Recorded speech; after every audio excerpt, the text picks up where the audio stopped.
എല്ലാവർക്കും പുതിയൊരു വീഡിയോയിലേക്ക് സ്വാഗതം.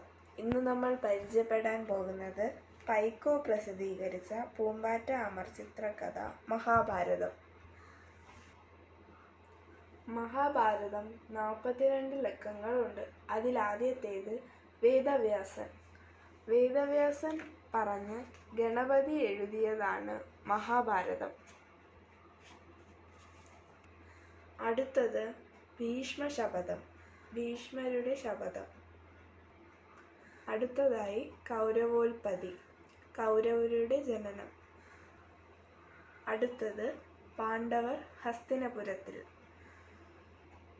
അടുത്തതായി ദ്രോണാഗമനം, ദ്രോണരുടെ വരവ്.